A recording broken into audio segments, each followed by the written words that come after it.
Good evening and welcome to our panel discussion on what's at stake this November.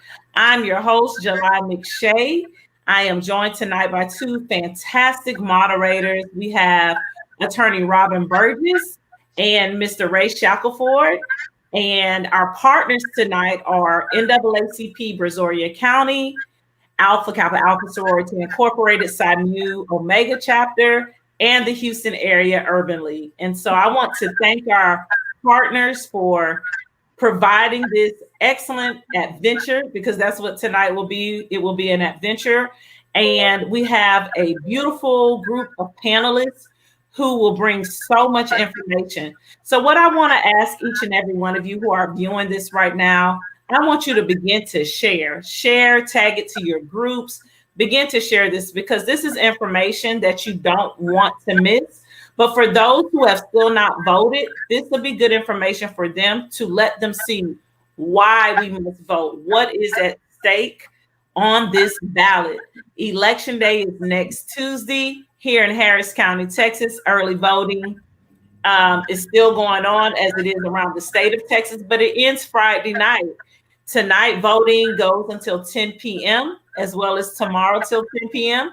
But we also have 8 locations that are 24-hour in Harris County. But across the state, early voting ends on Friday. So without further delay, I'm going to turn it over to our very capable moderators, attorney Robin Burgess and Ray Shackleford. And our panelists will join us. So our first panelist is Danielle West Augustin. She is an educator from Newark, New Jersey. Welcome, Danielle. Next, we have Mrs. Helen Butler. She's a community advocate from Atlanta, Georgia.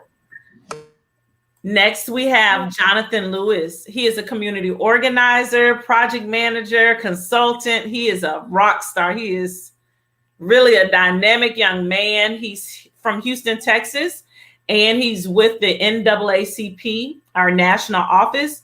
He is our director of community engagement for right now. I'm sorry, I messed that all up, but I'm nervous and excited, so y'all felt me.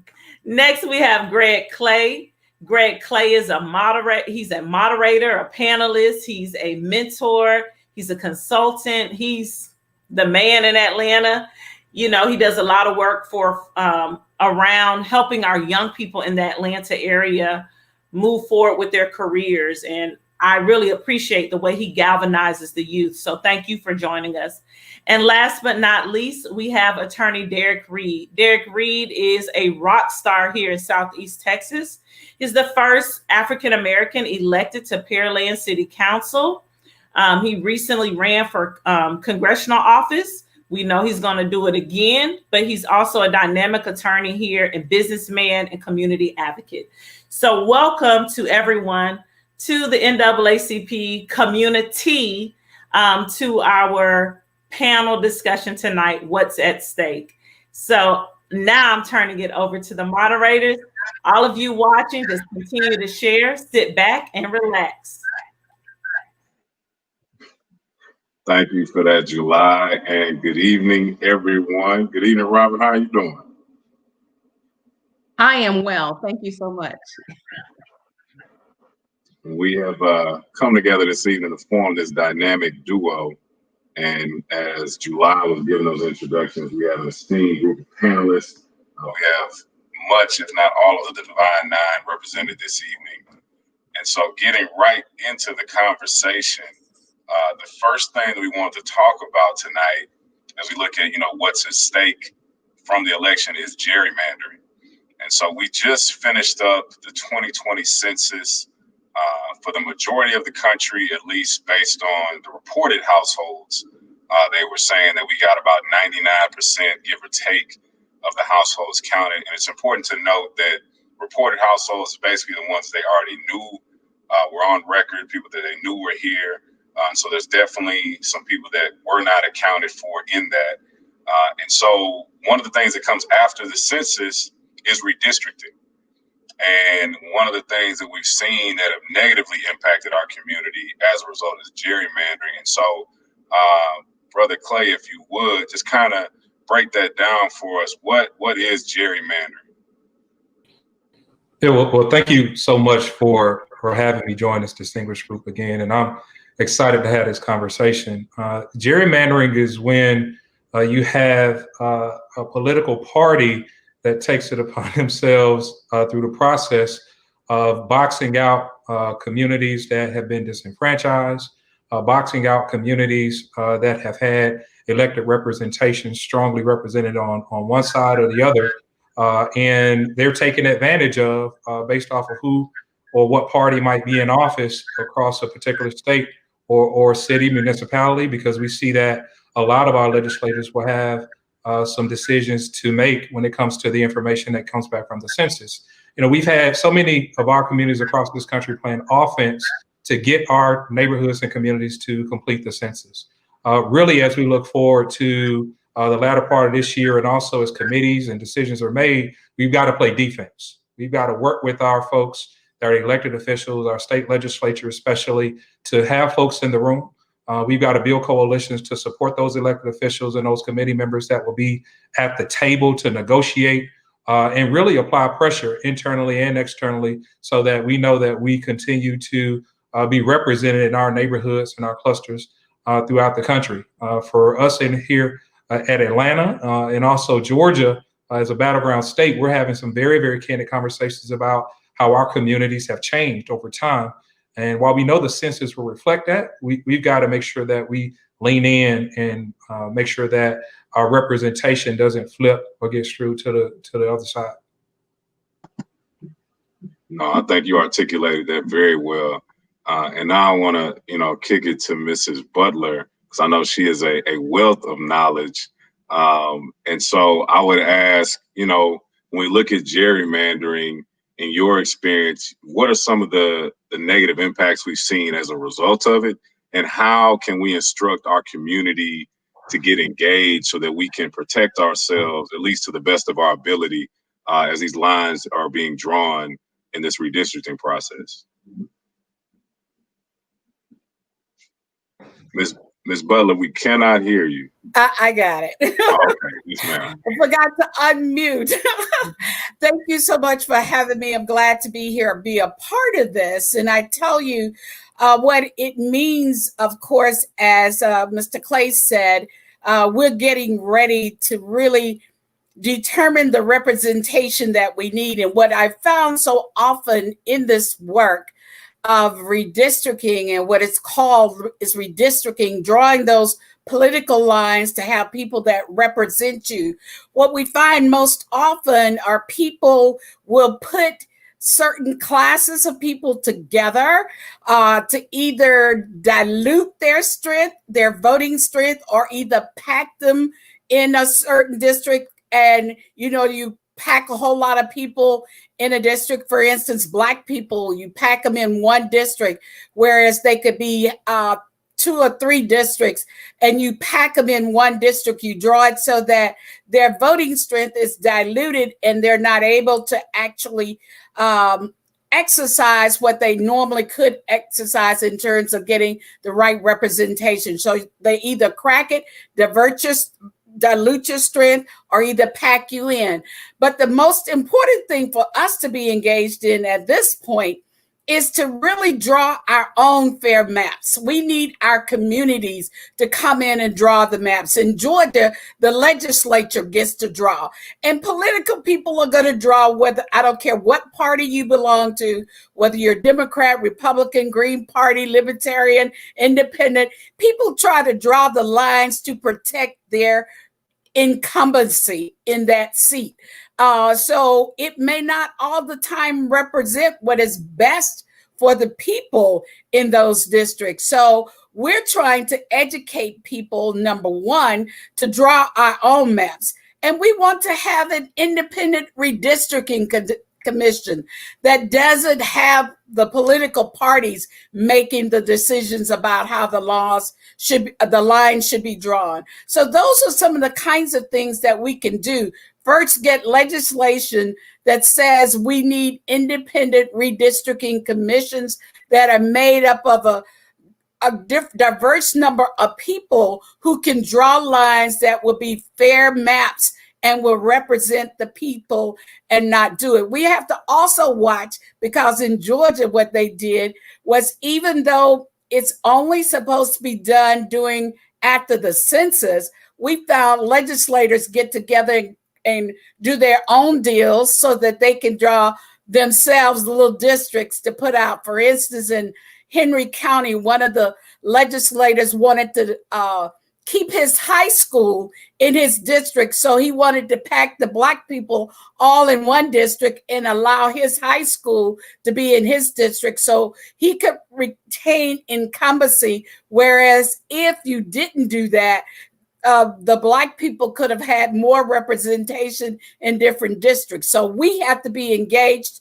know the legislation, draw our own maps, and present them, and intelligently understand what it means when representation comes. Because the representatives decides where the money goes in the budgets, and the money comes to our communities. No, and you're right, you're spot on, because there's so many different things that people don't understand that are tied to that. And you're talking about the money, the resources, the budgeting. And we definitely have had several examples where people are drawing those lines based on their political livelihood and trying to stay in office. And that, does not always serve the people. And that should be what is at the forefront when they're looking at that, is the representation.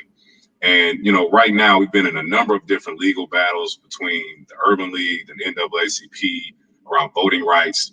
And so when we look at potentially legally what's coming as it relates to the redistricting process and gerrymandering, I want to come to Brother Derrick Reed. And what are some of the things that potentially we can do, or do you feel like we're going to get into some additional legal battles as a result of what's coming up here in the spring? So thank you for having me, and thanks for asking me that question.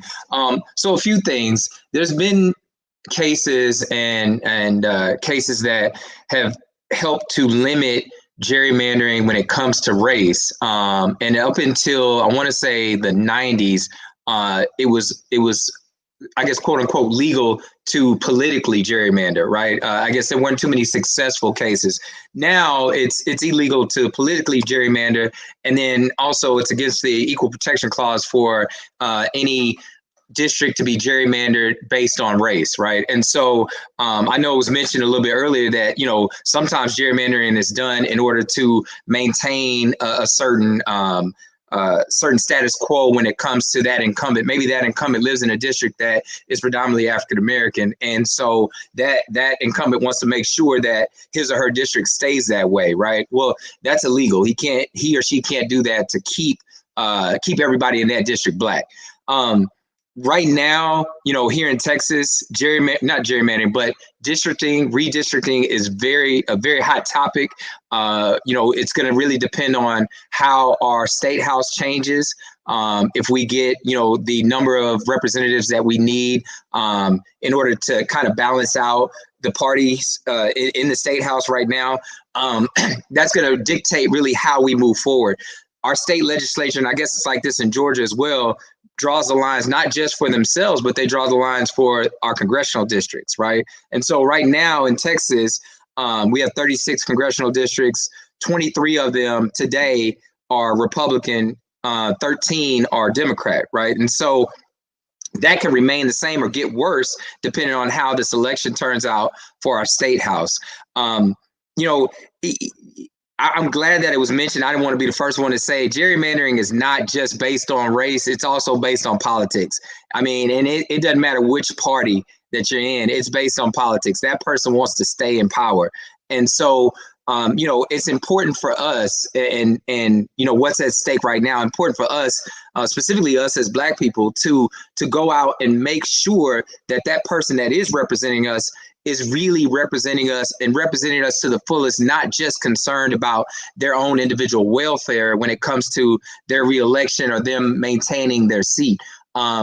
it's when you start having political gerrymandering, you start to X out the folks that may not be on that same social economic level as other folks in that district, right? And so political gerrymandering is tied to money. It's tied to who's giving the donations. I want to make sure that these businesses stay in my district. I want to make sure that this neighborhood, this real rich neighborhood stays in my district, because I know they donate a lot to my campaign. And so it really, in general, when you're drawing those lines, you really have to make sure that that person that's representing you is genuinely concerned about everyone in that district, currently in that district, and the possible redraw of that district. But legally, like I said, there's been quite a few cases to make sure that gerrymandering isn't done and that the lines aren't done based on race, and then also not done based on political power. Although the political arena is kind of touchy, and it's a lot of those cases have kind of slid through the Supreme Court's hands.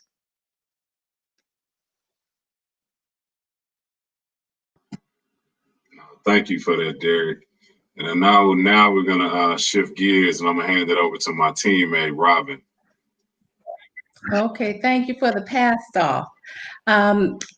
This title, the heading of this title, what's at stake? There is so much at stake, and that's why I know that this panel discussion is so important. That is proven by the record turnouts, not only in the great state of Texas that I'm currently in, but across the nation, and including Georgia.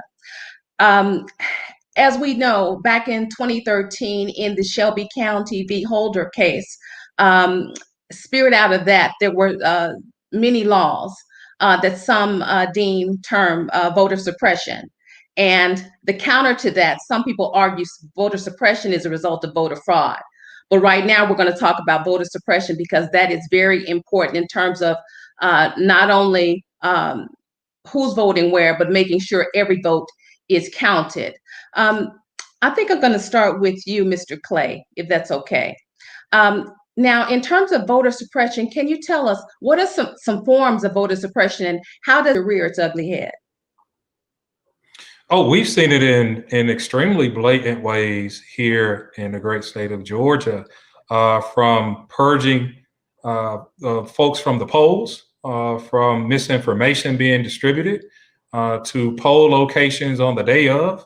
And what's unique in some places, especially the metro area, due to our special elections, we not just had the primary early this year, and then what will happen on election day. We've had several elections going on because of congressional district seat 5, and also the folks that are involved in that race.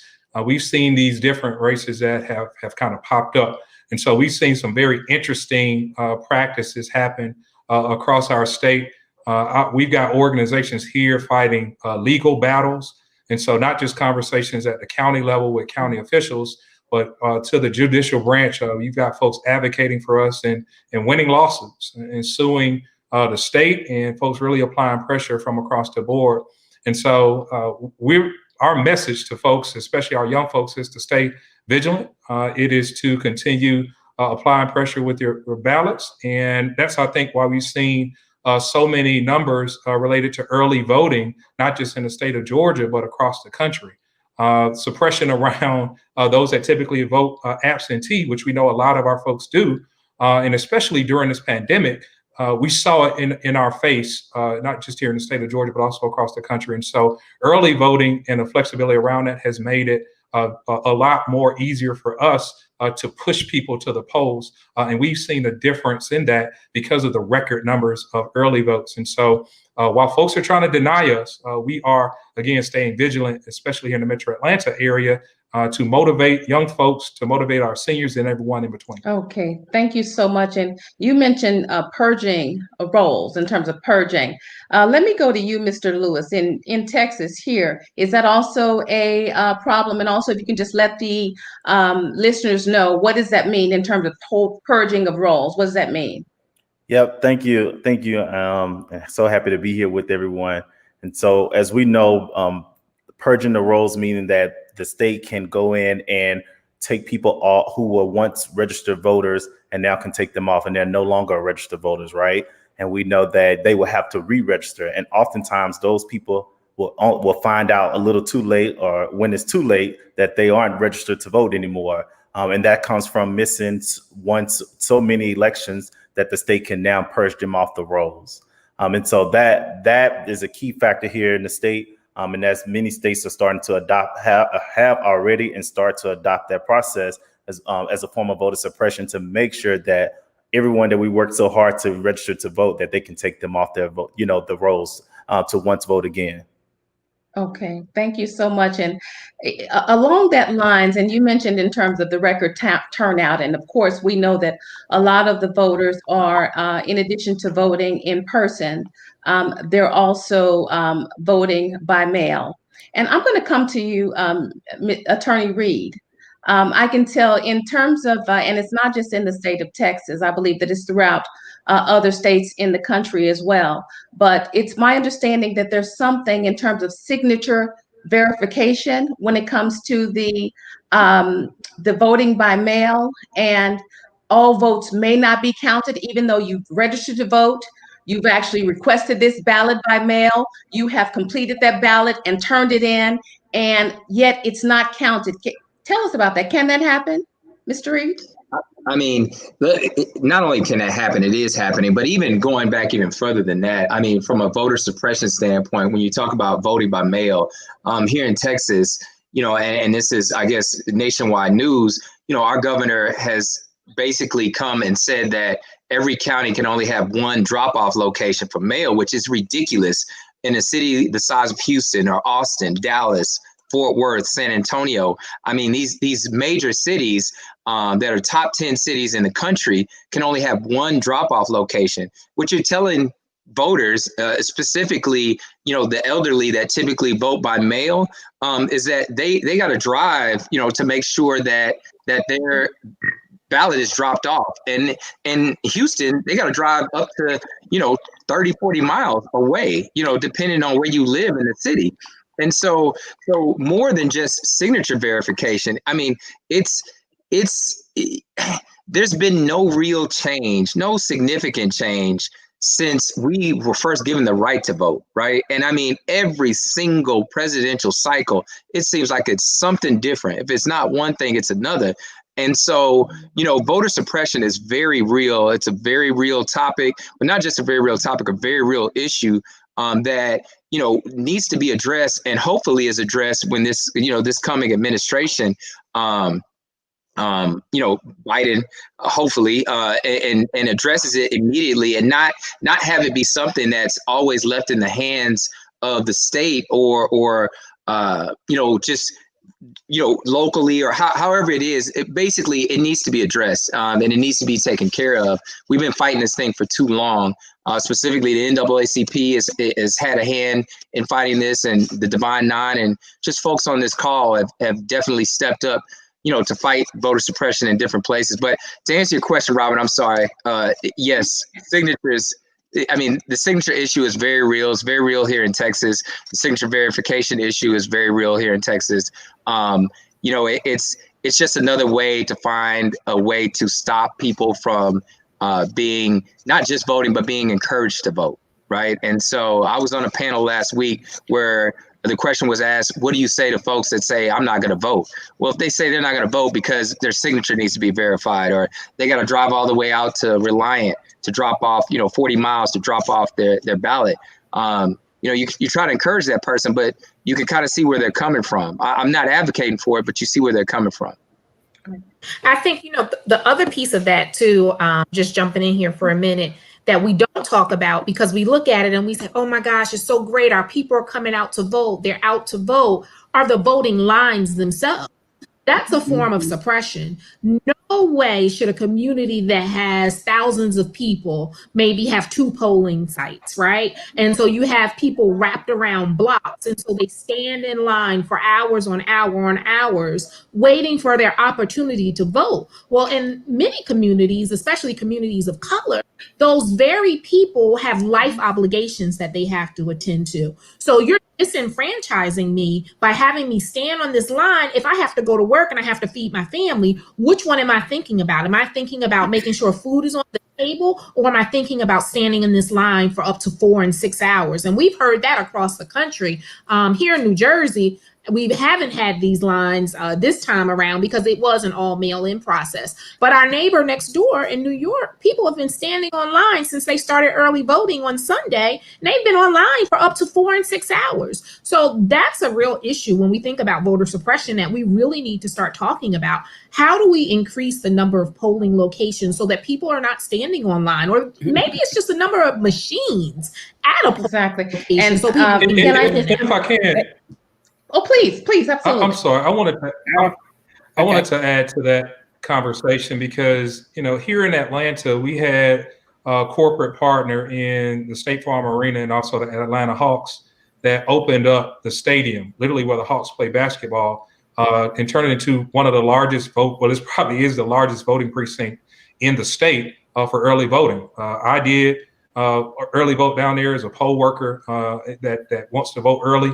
And you've seen record numbers of people just going down to not just experience voting where the Hawks play, but it's something to where they've got like over 300 machines active and ready to go. And aside from the technical problems that they've had where they may have had a line before, most of the time it's been an experience where folks have been able to get in and get out in 20 minutes. That's parking from door to door. And so I'd like to see more cities, especially those with teams that have these stadiums, practice that type of thing, because I think it is an opportunity where Atlanta is influencing a lot of things in that space. Exactly. I just wanted to say that I know Derrick mentioned in terms of our governor here in the state of Texas, in terms of legal battles and us being limited to one drop-off location. But I just wanted to point out, I believe that you mentioned the neighboring state of New York and their lines. This is actually the first time that they've actually had early voting. Is that correct? I'm not 100% certain, so don't okay. I'm not, but I know that they do have early voting this year. I'm a former New York girl for 18 years, so it's true. Yes. But I would like to add that. Go ahead. I'm sorry. Voter suppression, and I think Georgia is the mastermind of all the things that you could think of. Since the Shelby Holder decision that you talked about, we had 214 polling location changes alone immediately after that happened. But you have things like exact match signatures for where if you register to vote, your name has to exactly match the driver's license database or the Social Security database. And we know those are not accurate. And I might sign my name on my parents might sign it one way on the birth certificate, but in life, I might decide to change it another way. That's a form of voter suppression. And it actually took off 53,000 people in 2018, by which Stacey lost her race by that. And I'm just giving you statistics, but that makes a difference in how the outcomes of some elections can happen. So now the new flavor is I challenge people.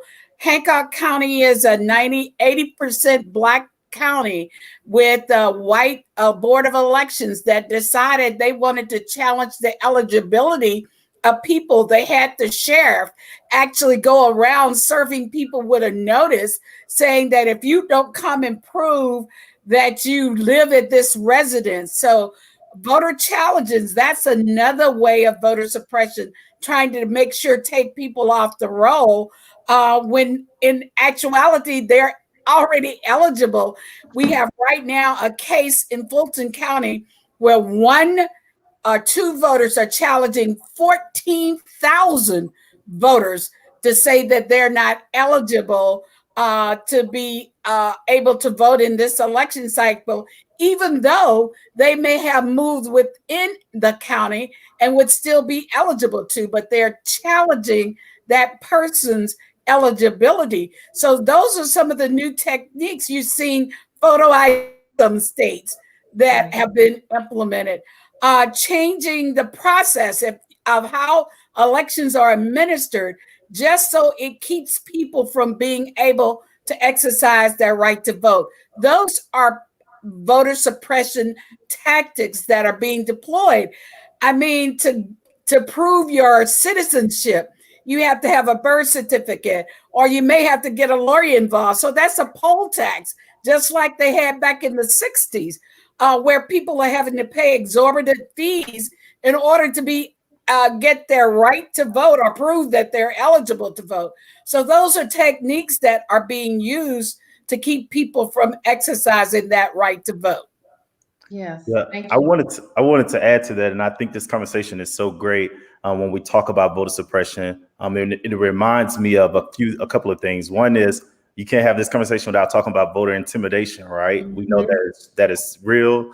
We see it happening every day around the country. And particularly one case here in Texas where we know there are people who are there with guns, right, to intimidate people from coming to the polls. Like those are real, like voter intimidation tactics that take place around our country.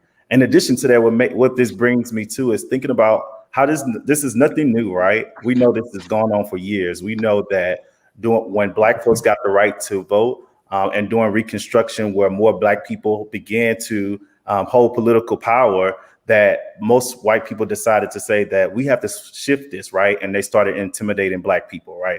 From turning up to the polls, making sure they was present to intimidate them, to make sure they couldn't go and vote for those black leaders, elected leaders. And so then we go on to women's trying to get the right to vote. We go on to see our late great Congressman John Lewis, who was fighting to make sure that we had the right to vote. And now till today, right, we're still seeing those same things happen in a different form. In addition to that, like in the state of Texas, we know a form of voter suppression is that you can have a gun license and vote, but if you're a student at a college or university from a state public institution, you can't use your student ID, right? But you can use your gun license. And so these voter suppressions and voter intimidations are real things that most of you all have said, and making sure that people acknowledge them and be aware of them. I think most people are not aware, and just lead a little more education around what does voter intimidation looks like and voter suppression to make sure we overcome that. Right, exactly. That's very, very, very important. So thank you so much for sharing that. I think we could probably go on and on with this topic because it's real, and it's very real. And even in Texas, you mentioned Texas. It's my understanding that it's reminiscent of past times, but it's my understanding that they're going to have the National Guard coming into some locations for control due to the expected turnout. So some argue that that is also voter intimidation, and then others argue it's for control, and then again fraud issues and things like that. So unfortunately, politics is all up in and through all of this.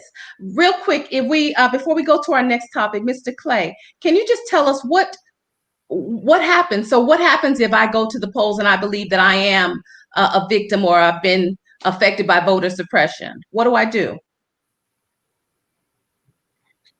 Well, what I do know, there are going to be a ton of poll watchers. While I'll be working the polls, I know that we're going to have poll watchers through several organizations throughout Fulton County and the state. And so there will be folks that'll be playing a watchful eye to a lot of different processes. Here in Georgia, especially Fulton County, if you experience anything related to your polling location, if you experience any kind of dispute related to anything related to checking in, you should be able to cast a provisional ballot. You know, one thing that I would tell folks that, especially here in the state, and this may apply to other states, do not leave unless folks let you cast a provisional ballot. And your vote will be counted through the process. That's something that we want to make sure we tell our folks, but making sure that you check your polling location, making sure that for all the IDs that are permissible, I think there are 7 different types here in Georgia, but you still can't use, to your point earlier, you can't use if you had a private institution or college ID versus a public institution, you can't use your private ID, right? And so both are students going to exercise their civic right in voting, but one will be turned away from the polls potentially. And so making sure that if there is an issue that happens, you do not leave, making sure that from a hotline standpoint, if there is a poll watcher there and working with good poll working officials as well at your precinct to make sure that your vote is casted, but do not leave until you cast your vote. We have like an election protection hotline. It's called 866-OUR-VOTE. 866-687-8683. That's in conjunction with the Lawyers Committee for Civil Rights. We have on the ground poll monitors who are not inside the polling locations. They're outside that can assist voters if they ask and go in with them to assist them with their problems. But we also have lawyers that are going to be manning that hotline that can answer questions. If you don't know where your polling location is, if you encounter a problem, if it doesn't open on time, if the machines are down more than 30 minutes, that they're not giving us paper ballots as they're required to. So whatever the laws are, and the Lawyers Committee does an election protection program, not only in Georgia, but other states as well. So we ask people to call the 866-OUR-VOTE number. There's also a hotline for Hispanic voters, a hotline for Asian Americans, and a hotline for Muslim voters, Arabic voters as well. So use those, avail that. We say don't leave without voting, and if you must, as a last resort, do a provisional ballot. But if you can get it taken care of before by calling that hotline, do that, because you can go back in and get it corrected. But if you can't, as a last resort, do the provisional ballot. But we ask people to use our 866-OUR-VOTE hotline for any problem that they may encounter, any information they want to know before they go vote. Check my voter page, mvp.sos.ga.gov in Georgia, but I'm sure there's another one in Texas and everywhere else, New Jersey, New York. But make sure you know where your polling location is. That's the very first thing. You got to have a plan. How am I going to get there? What am I going to do? What ID do I need to take? You know, make sure I have a sample ballot. Know who's on that ballot. Even fill it out and take it with you, because you're allowed to take it in with you so that you can speed up your process. If you're going to cancel your absentee ballot in Georgia, you can do that. We ask people, please bring that ballot so it speeds up that process for canceling. But know what your rights are. Really have that plan ready and execute it flawlessly. You still have a couple of days for early voting, so go vote early so you don't have to have those long lines, because Georgia's at that. Almost 3 million people have already voted in Georgia.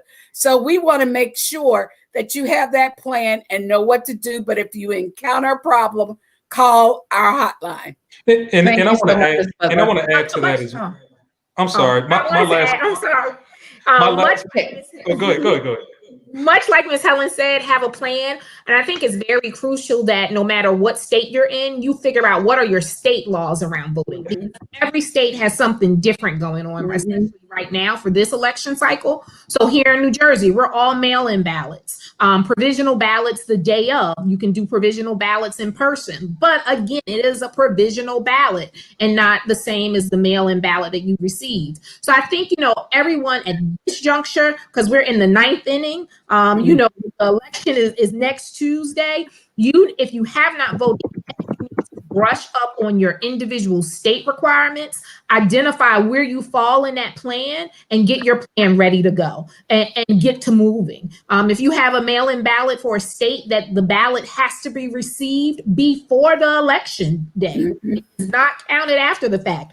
Don't mail in your ballot, get to walk that ballot to the courthouse, walk that ballot to the polling location, but walk it in. So I think, it is really imperative that we are looking at our individual states for those folks that are around the country and finding out what are the requirements of your state for voting this year. Yes. And I'm sorry, Mr. Clay, I'm going to go on to my next question. Thank you so much. But you wanted to chime in. Go ahead, please. Well, I was just going to simply say that's the power of us owning the process as well. As a poll worker, I'll be following the processes and the protocols and procedures provided by law. But as someone that'll be at the polls there, from a customer service standpoint, I want to make sure every single person in that line is able to vote. And so, if we don't have our folks that are involved and engaged, totally involved in the process, sometimes customer service can be out of the window. And so for a lot of folks that are coming to the table for the first time, like myself, to work the polls all day, making sure that we're also advocating for more poll workers in our communities so that customer service experience is there, so that whether you're in line 2 minutes or 2 hours, you're able to cast a vote, and it's done the right way. Perfect. Thank you so much. You're right. Important to vote. And also for those who can serve, if you can serve as a poll watcher, poll worker, do. So thank you so much. Just briefly, I want to go to, I have a question here, and I'm going to ask you this, Attorney Derrick Reed. Now, as we know, it's happened before, I believe 5 times in American history. It happened in 2000 and also 2016, where the winner of the popular vote was not the winner of the election. And that has really, it's been chatter for really a very long time, since before I was born, regarding the Electoral College. What are your thoughts, Attorney Reed, on the Electoral College? So let me just kind of respond. Thank you. Let me respond by what the Electoral College is first. Basically, a group of electors put in place by each state to decide what the majority what the majority vote in each state, and how many votes that presidential candidate will get from that state, depending on what the popular vote was in that state. So in other words, each state is given at least 3 electors, and those electors are determined by the number of congressional representatives that they have, in addition to the number of senators. So every state has 2 senators. There's 100 senators total in the U.S., and then each state has a different number of congressional representatives. Here in Texas, we have 36 congressional representatives, and so and then other states, maybe a small state, may have 1 or 2 congressional representatives, but the number of electors or electoral votes that you get from that state is determined by the number of congressional representatives and the number of senators.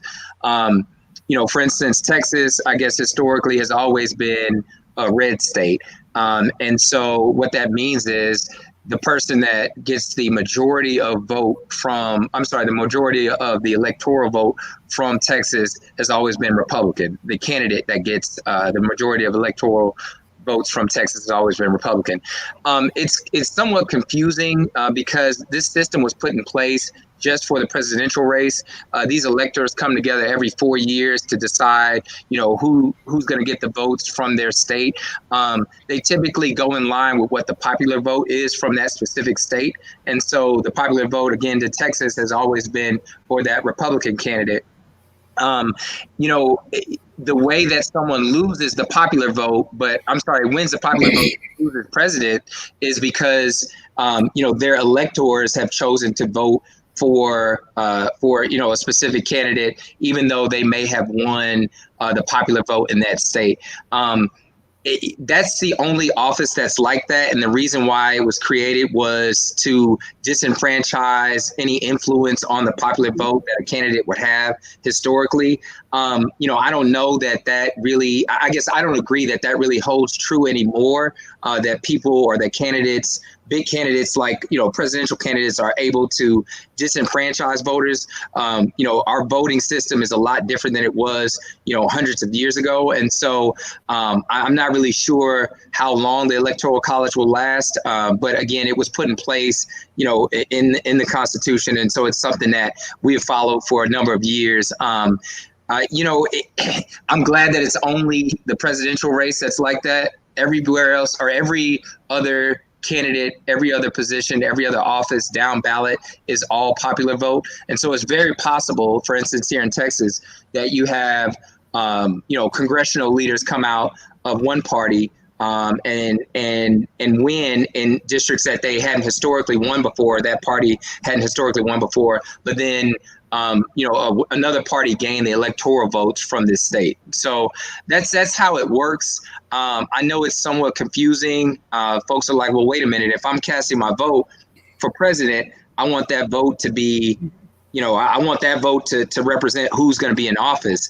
And another reason why it was created, the electoral system, was you have rural areas that don't have as big of a population. They still have representatives, but their population is smaller. But then you have urban areas like Houston, Dallas, Austin, San Antonio, Fort Worth, that have, large clumps of folks, a larger population essentially. And those folks are not supposed to have the ability to run everything that happens in that state. And so I hope that explanation was, good enough to, to have people understand, and have whoever's watching this understand. But that's the electoral system. My opinion on it is, I don't think that it's useful today, as useful as it probably was back in the day. It's not something that I think is needed for president, because, we see that in general down ballot, we have our voice, and our voice is being heard with the other candidates that we're putting in office.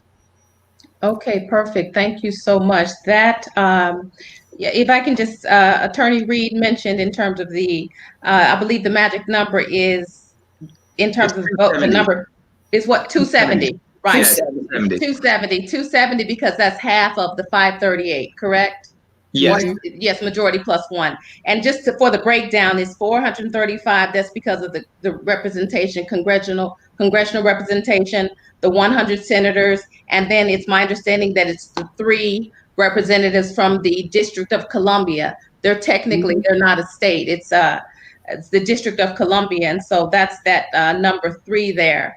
But is there anyone else who wanted to chime in before we move on? Mr. Lewis, did you have anything to add regarding the Electoral College?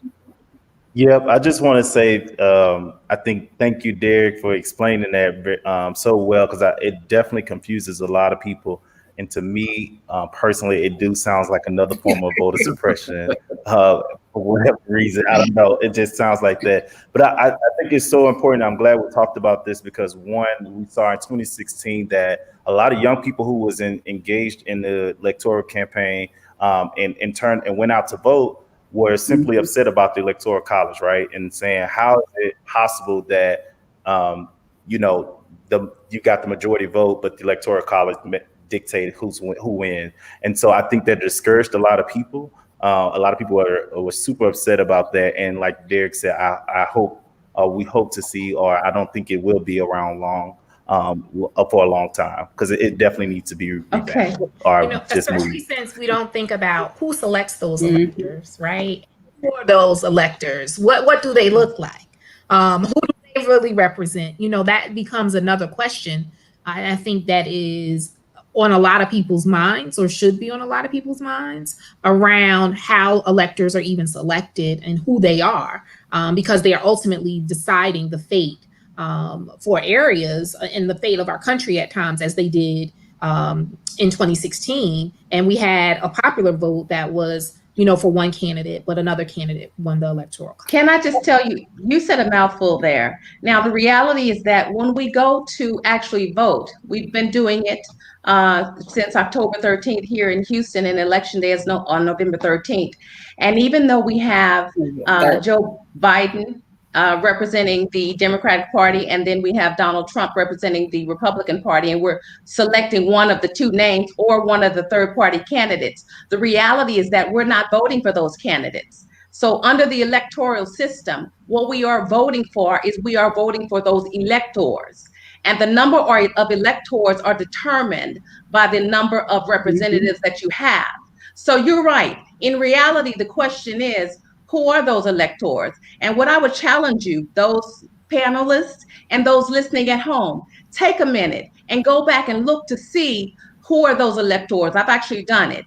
And even here in my county, there's some. And who are they? They're party loyalists. That's who they are, who are generally going to vote the way that the party will have them vote, meaning support that candidate that they have put up.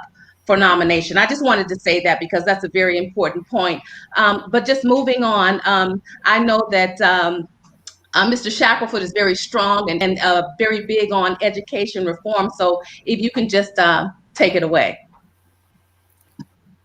No, absolutely. I think, Derrick, were you trying to make a point real Well, quick? I was going to say that, the census also plays into that. And it goes back to everything that we've spoken about, redistricting, how these lines are drawn. I mean, it's important to encourage folks not just to vote, but to also go and fill out the census, because that's going to determine, the population of a certain area to determine where and how those lines are going to be redrawn. And so, typically the vote is unanimous, with regards to the state of Texas, the vote's unanimous with whom's going to get those electoral votes from the Electoral College.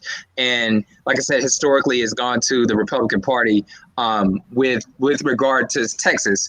The 36 votes or the 38 votes that come out of Texas have gone to the Republican Party. So it's important that we make sure, like I said earlier, that our representatives are actually there to draw those lines that represent us, that represent the people that are making the votes and that are casting the votes and that put them in office.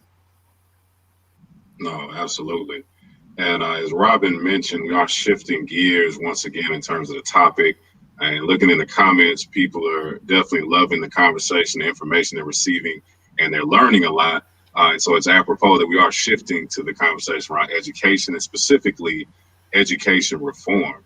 And so I want to I think I want to start with Danielle in terms of kind of looking at the overall landscape from education, because there's so many different options, and everything, and each option does not work for every child. It depends on what their learning styles are, audio, visual, etc.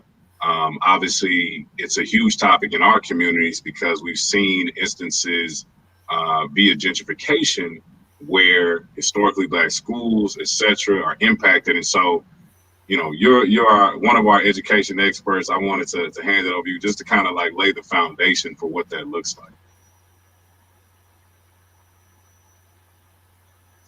Oh, you're muted. Yeah, thank you. I couldn't come at a better time for us to really look at reform and think about reform.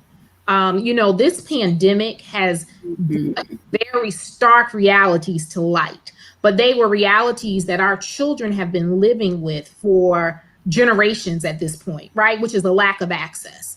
But the pandemic really highlighted that lack of access from a technology perspective, and from a lack of access from those people that were equipped to handle, because they had a certain family structure and family dynamic to support their student, and they didn't have to worry about, am I choosing work, or am I choosing to support my kid and feed them, or am I choosing to make sure that they're educated? So I think reform has taken on many different stages and phases throughout history in terms of education. But today, because of the pandemic, it has brought in an opportunity for really reforming education to work for Black and Brown students, which we haven't really had an opportunity to see over the years, where education worked for Black and Brown students. So, while we realize that our kids didn't have access to technology the way that they should have, right? They didn't have access to the internet the way that they should have. They didn't have, in many schools, talk about 1-to-1 ratio. What is that, right, for a technology device? So schools were ill-equipped to handle the pandemic in many of our communities. However, this has shifted dollars through the CARES Act, dollars federal dollars that came for digital divide money, dollars for coronavirus relief fund.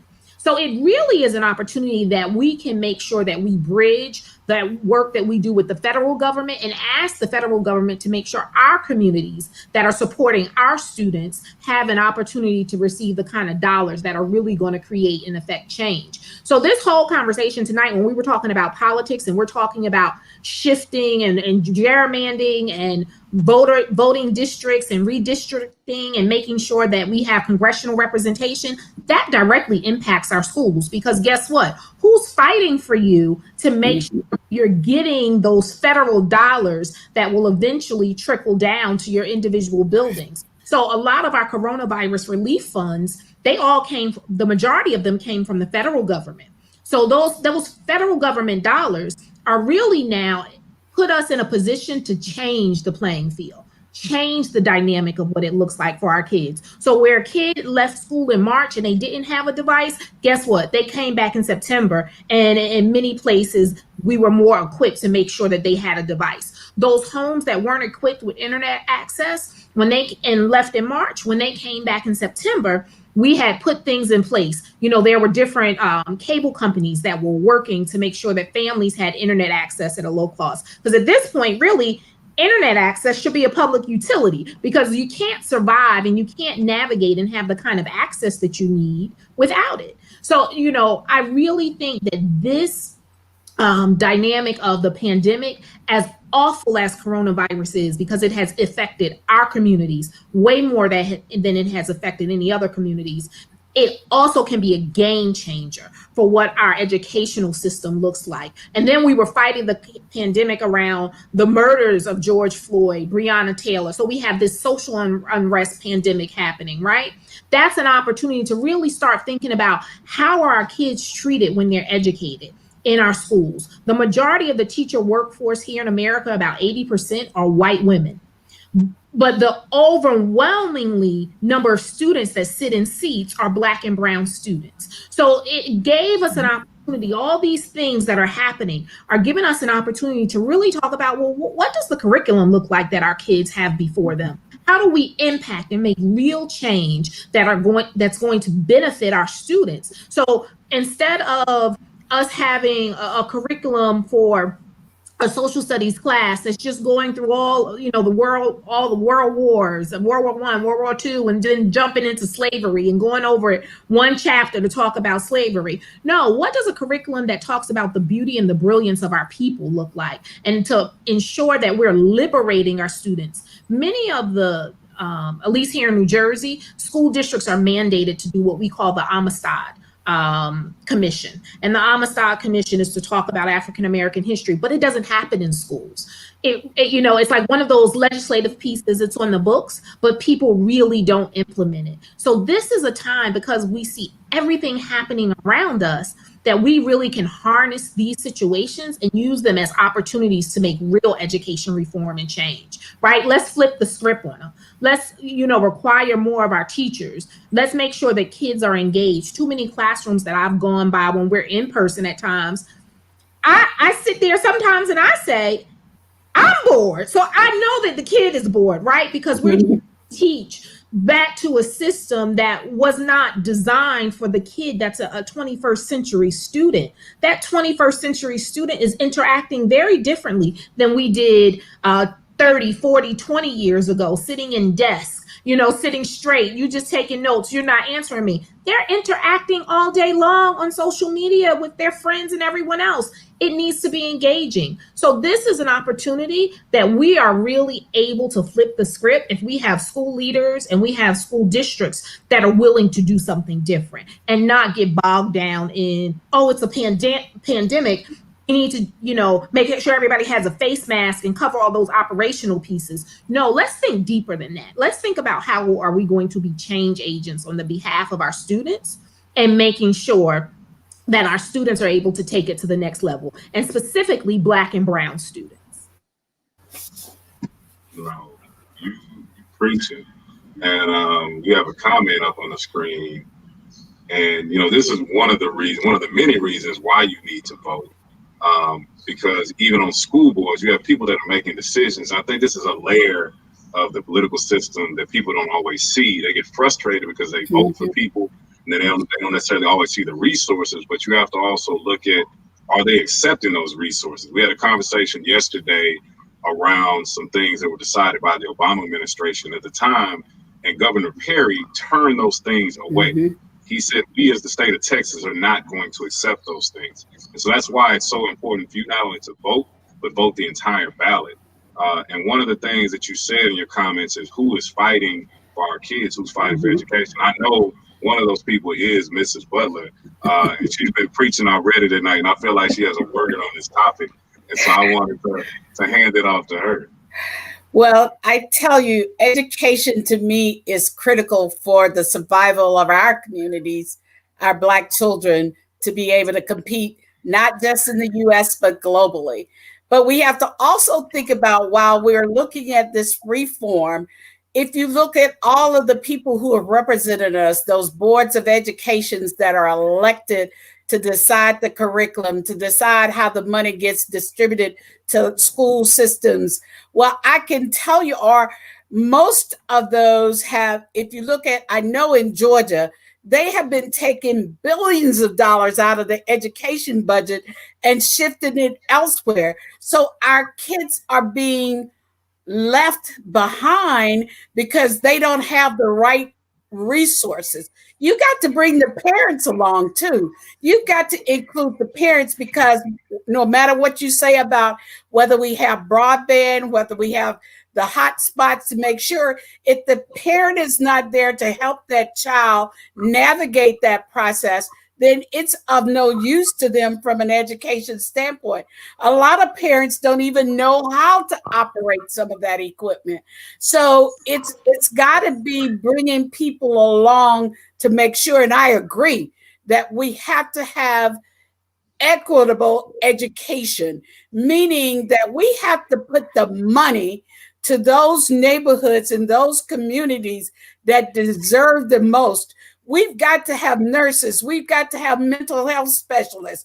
We've got to have people that will help bring that child, because if I'm hungry, I'm not concerned about, this class. I'm wondering, when am I going to get my next meal? I'm not going to be, if I have to go through a neighborhood, am I going to be shot up today? Do I have to? There are other things that we have to look at in terms of education reform, not just bringing technology and other things, but there are other services that have to be brought into this equation. A lot of education is being privatized. I mean, people are being brought in just to get the money. They don't care about our children. We have to look at it, and some of us are thinking, oh, that's great. I'm going to have this school. My child is going to go to this private school. Well, what they don't understand is, when it's a private school, when they got a private administrator, they don't have to always take our children. So you don't get it. So we have to look at it from every aspect. And I agree, the pandemic has really brought it forth as what has been happening. Because when you have a school that's taken out of the neighborhood, you're going to bring down everything in that neighborhood. The neighborhood property is going to decrease. So everything is going to become blighted for your neighborhood. So you've got to make sure that you stay engaged. But that means it's starting with the parents. We've got to get the parents engaged in this process with the children. We've got to bring them along, because some of them dropped out. Some of them don't know how to use what it is. Some of them don't even know what to ask for. And then you have the special needs children that we've got to think about. So we need to take a look at it as a whole. So for me, education reform means I'm looking at community schooling, meaning that I'm going to bring all the resources, and all the major portion of the resources should be allocated to those that are not up to par, to bring them up to par, so that we're on a level playing field. But again, you got to have the parents, you got to have the community engaged in education to make it work, for us to be able to compete with China. Artificial intelligence is going to take a lot of jobs away. So how are we programming our schools to be able to compete from that level? So we've got to think of it in totality, for everything. And I do agree that the pandemic has shown its light on a lot of things. But again, we've all got to be engaged. I don't have children, but I'm so concerned about children, and that they get the education they need, because I know what education meant for me to be able to compete in the world, whether I'm in a job, no matter what I do. I have to be able to compete, and education is that key to making it happen. No, absolutely. And what you described, it sounds like is an education ecosystem. As we reimagine education, we can't just, focus on the kids. We have to factor in the community, the parents, and look forward. And so as we're reimagining that, Brother Clay, what would you want to add to the conversation as we close out this topic on education reform that has our sisters so riled up, and I think rightfully so, when we're talking about investing in our future? Yeah, well, I appreciate it. I think we all should be riled up when we have candid conversations about our young folks and inspiring them in order to solve not just the problems that we create, but the problems that they'll see and have the confidence to do so. Last year, prior to COVID-19 concerns, I had the opportunity to work on a special task force with our Atlanta Board of Education, where we adopted from that process our first equity policy. And it was a candid conversation where here in the city of Atlanta, we admitted that we had an equity problem, first and foremost. And a lot of those heated conversations around, now that we are admitting that there is a problem on paper, having these formal dialogues about how resources are spent. And I'll be the first to tell you, there's still a lot of work to do. But in the onset, for us as advocates in our spaces and representatives of our organizations, we've got to build stronger relationships with our school board members and hold them accountable to admit that equity is an issue, and not just admitting it, putting it on paper, making sure that policy leads the way, and keeping them accountable to allocating those resources, determining what works. We know that in our communities, inside and outside the school, we're under attack. And so we've got to make sure that as advocates, our relationships are really strong with all members of the Board of Education and those state policymakers that are leaning in or not leaning in to vote them out when it comes to and I think we also have to remember and remind ourselves. I know sometimes we try to separate education and politics, but education is political, right? And so we have to remember that. And so, building off of those strong relationships that Clay was talking about, we need to make sure that our school districts and have a legislative advocate, right? And that we're lobbying our state houses to make sure that those very resources, no. When you get this allocation of federal dollars, make sure some of it hits us.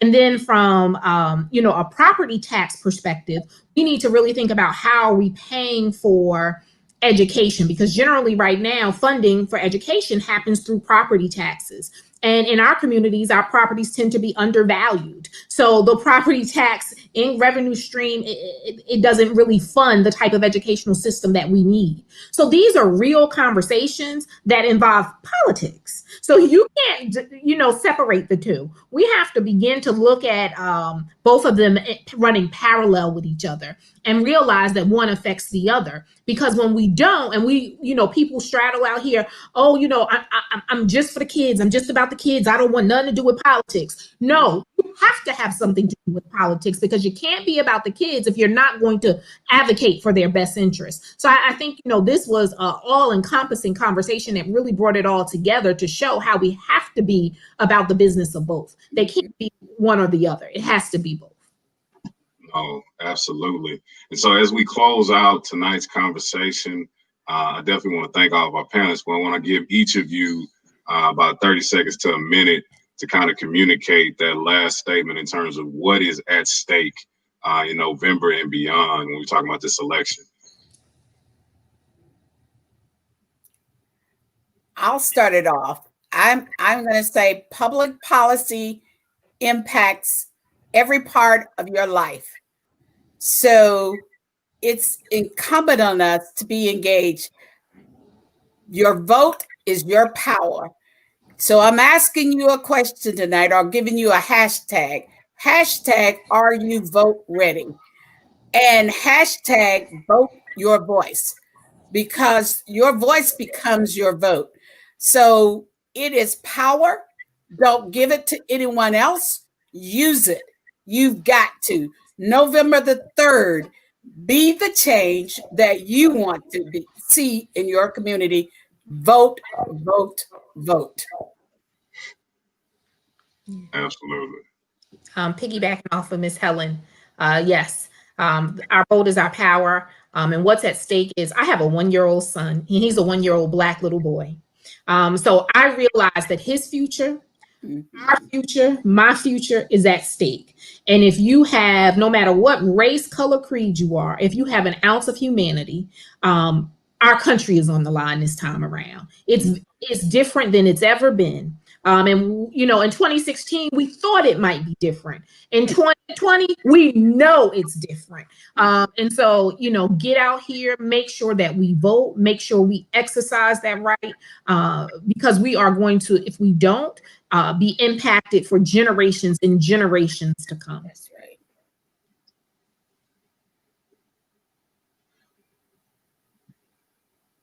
Brother Clay,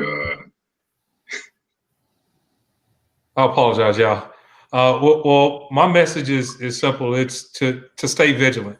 It is for those folks that are watching that represent organizations present tonight, those in our network, to start with sharing this information via social media so that those that weren't able to check out this information are able to stay vigilant as well and share it with their networks also. We've got so much to do in our neighborhoods and our communities across the country. And voting, while it's a start and it's a gateway to representation, we've got to make sure that we lean in and keep folk at the civic table to make sure that they're getting plugged in and involved in committees, to councils, to commissions, to everything that represents us, whether it's at the Gold Dome, the Capitol, or the White House, and everything in between, that we are providing the necessary leverage for our neighborhoods and our neighbors. And so stay vigilant, stay strong, and see you, your family, and your community all the way through, because I'm optimistic about the opportunities on the table, but we have just got to stay vigilant in what we do. Thank y'all. Hey, yep. What I'll say is that, you know, what's at stake, what we know is that everything, right? What we've seen in the last 4 years, I don't think most of us don't want to be in that place again. And so my message tonight is to encourage everybody, even in your networks. Oftentimes we think most of our people are going out to vote, and right in our circle, they're not. And so I want to just say, encourage everyone that you know in your core circle to go out and vote.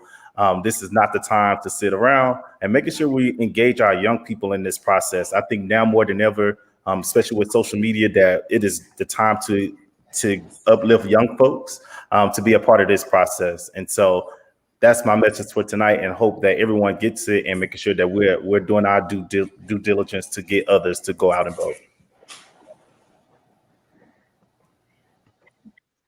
I guess I'm the last one. You know, I used to say when I ran in 2015 that friends don't let friends vote alone. So take somebody with you. If you know, ask all the groups that you belong to, have they voted, and then ask them again, and then ask them again. You know, it's already been said that, you know, there's a lot at stake, humanity's at stake.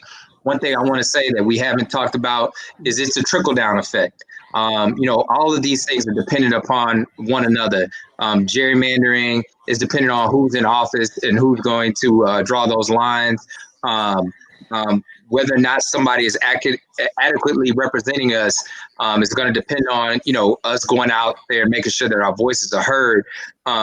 But most importantly, hold whoever's elected, hold their feet to the fire from the top all the way down. Another thing, real quick, I just want to make sure that everybody goes all the way down ballot and votes all the way down.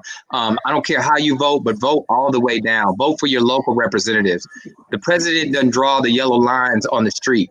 It's your local representatives. The president doesn't set your local taxes. It's your local representatives. So vote for your mayors, vote for your city council.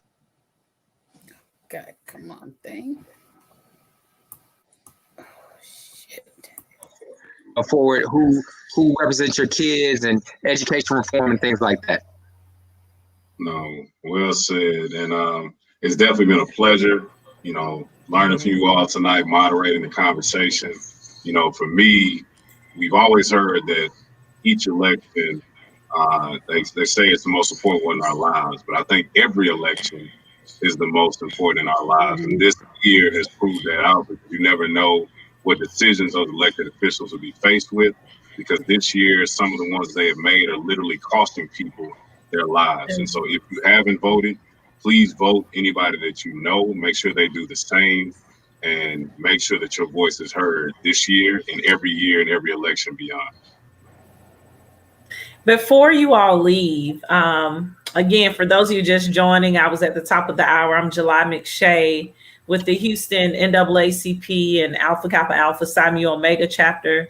But on behalf of all of our partners, so NAACP, Brazoria County, Alpha Kappa Alpha Sorority Incorporated, Psi Mu Omega chapter, and Houston Area Urban League, as well as the Houston NAACP, I want to extend a huge hug to you all. I appreciate you so much. Such a wealth of knowledge was shared this evening. I know the listeners and who watched it live and those who will go back and watch it received so much information. So I want to just thank you for that. I want to thank you for pouring out to the community this evening, because you could have been doing some other things. You could have just been relaxing with your feet up. I want to remind everyone that Election Day is next Tuesday. To our moderators, Ray and Robin, thank you so much for giving up your evening. I know, Ray, I want to highlight everyone's organizations so we can understand what leadership looks like in the Black community around the country. So Ray is the national president of the National Urban League Young Professionals. So thank you, Ray. He's representing the Houston Area Urban League with us tonight. He's also a member of Omega Psi Phi Fraternity Incorporated. Robin Burgess, Attorney Burgess, is a member of Alpha Kappa Alpha Sorority Incorporated, Jack and Jill of America, and the Links Incorporated. And she's the past president of the Houston Lawyers Association, as well as a member of the Brazoria County NAACP. She's a phenomenal woman. And anytime I can work with Robin, I'd love to work with her. So thank you both for moderating tonight.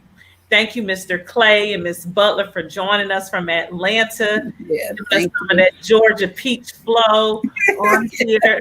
We just love you all, and thank you so much. Mrs. Butler, Miss Butler is a life member of the NAACP, and she brings forth so much knowledge. So make sure you all find out more about the People's Agenda. That is her organization. Ms. Butler, could you edit your name and put the website or put it in the chat and I add it so people can know where to find out more about the People's Agenda? Next, Danielle West Augustin, a phenomenal educator. Also, let me go back. Ms. Butler is a member of Delta Sigma Theta Sorority Incorporated. Yes, I don't want to forget that. I want to make sure I pick up everyone's organizations. And Mr. Clay is also an alum of Florida A&M University, and he does a lot for the Rattler community in and around Atlanta to help empower students who will become Rattlers and those who are there in school at FAMU to just kind of be a support system for them. Now back to Danielle. Danielle is a member of Alpha Kappa Alpha Sorority Incorporated in Newark, New Jersey. She's a dedicated educator with over 20 years experience. And we want to thank you. She has a young son. He's 1 year old. So for her to give up this evening, it's kind of a break too. But for her to give us this evening, we thank you, Danielle, so much. Thank you, July. You're welcome. Next, we have Derrick Reed. Derrick is an attorney, a phenomenal attorney here in Southeast Texas. Again, as we said at the top of the hour, he's the first African-American elected to public office in Pearland, Texas, as one of their city council members. He is a member of Alpha Phi Alpha Fraternity Incorporated, as well as the NAACP Brazoria County. So thank you, Attorney Reed, for joining us this evening. And last but certainly not least, my brother in the fight, because it's not a struggle, it's just a fight. Brother Jonathon Lewis, who represents the NAACP. He does community engagement. He does it well. So thank you, Jonathon, for all that you're doing around the state of Texas, here in Southeast Texas, and what you do for our branch at the Houston area, the Houston NAACP, the Houston branch. So I just want to thank you. And to all of you tuning in, thank you for taking out the time to join us tonight. This was phenomenal. It felt good to be behind the camera, not in front of it. So I could play with my hair, drink my water, I could be off task. But no, seriously, it was phenomenal. Those of you who are tuning in, I'm just going to run some of our websites so that you'll know how to find out more information about us. So the Houston branch, there's our website. Brazoria County, that's their website. Psi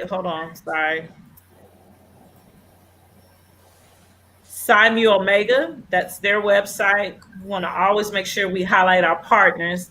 And then the Houston Area Urban League, that's their website. I encourage you to join either both NAACP and Urban League, or at least one of them. Membership with the NAACP starts at $30. If you don't have the $30, hit us up. Hit me up at community@naacphouston.com, and I'll make sure you get that membership. But if we pay for it, meaning me as a we, I'm going to put you to work. So be ready for that. And Ray, what does membership start with at the Urban League? So you have the guild membership, and you have the YPs. YPs is $75 annually, and the guild is I believe $40 annually. And so even if you don't formally join, there are other opportunities to volunteer, like phone banking. You can do that right now to help get out the vote. So you can message us and you can assist with that. Okay, thank you. And here's information how to find the give me the initials. What do the initials stand for, Ms. Butler? You're on mute. Our Georgia Coalition for the People's Agenda. That's what it is. Okay, Georgia. I'm like, what's the GCP? Okay, so GCP Agenda, either on Facebook or Twitter, to learn more about the People's Agenda. And that was founded by Reverend Laurie, correct? Yes, Dr. Joseph Lowry. Mm-hmm. All right, awesome. Well, folks, we thank you. I see we have plenty of comments coming in. I hope you all shared this. It's been a pleasure. Don't leave the studio, but we're going to say goodnight to you all out there in Facebook and YouTube. It's been a pleasure to bring you a special edition on our community platform featuring our community partners here in Harris County and Brazoria County. And with that, I bid you a good night. Good night.